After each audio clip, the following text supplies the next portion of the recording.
Low volume, high intensity. Let's talk about it. Now, you may be wondering, Mazi, why are you in a suit? Don't worry about it. Let's get to the video. Now, from my experience, over the last 3 years of my lifting career, I've kind of had to change my mindset over certain periods of time to lower my volume, especially with the sorry guys, especially with the more recent studies, showing that reducing your volume and increasing your intensity is more beneficial than doing a bunch of high reps. When I first started out lifting in my first year, I was doing probably 20 reps each side bicep curls, 20 reps bench, 3-4 sets, just straight volume maxing. And was it fatiguing? Now that I think about it, yes. Was it fun? Oh, hell yeah. But was it beneficial to growth? Probably not as much as lowering my reps would be. Now, I'm no kinesiology major. I'm no Clark Kent. I'm no Jeff Nippard. I'm no Jeff Nippard. But I am a semi-experienced lifter. So I'll just tell you from my experience what reducing my volume and increasing my intensity has been able to do for me.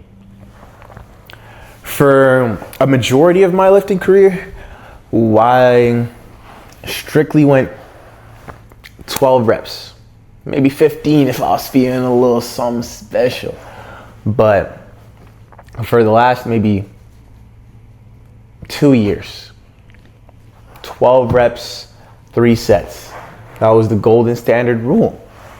And it was only recently, maybe February of this year, where my eyes were opened to begin to grow and understand what low volume truly means.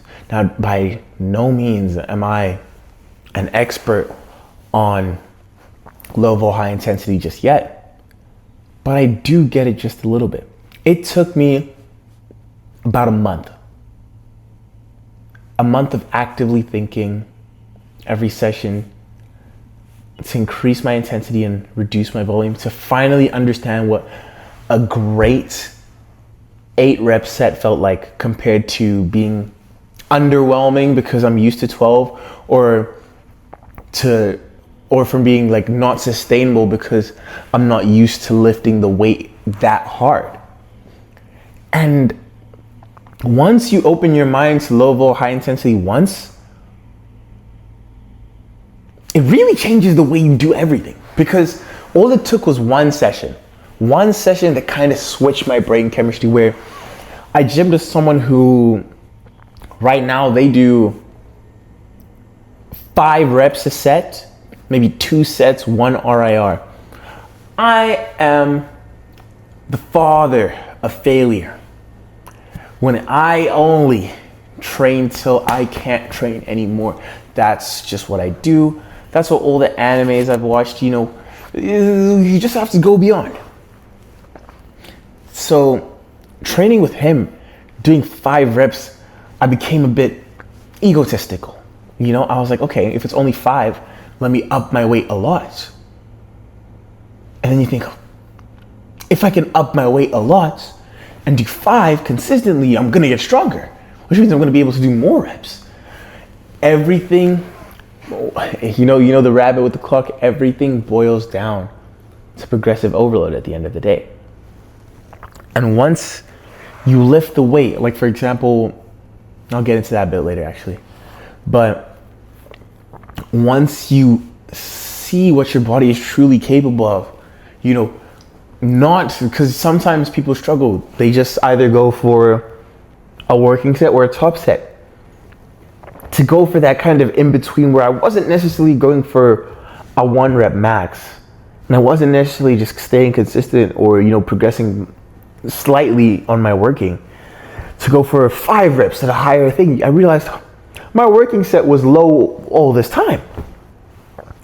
And once I started going for 8 reps on the incline Smith instead of going for 12, my chest blew up.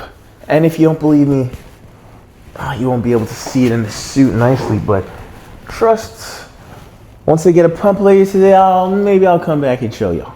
But it helped my chest gain so much strength. One, I was PRing on the Inksmith every like 3-4 weeks, just up. Right now, I went from being able to do a plate and a 25 on the incline Smith bench for 2 at the beginning of the year. It's now doing 2 plates either side on the Inksmith for 5 for 3 sets. And maybe that's not the most impressive progress in the world, but it is mine. It is great. And you're gonna have to deal with it. What the point I'm trying to make here is, don't hold yourself back just because you're used to the burning sensation, the pump you get from increasing your volume. Once you understand the difference between the fatigue and the actual muscle working, you'll realize that you're wasting a lot of those earlier reps.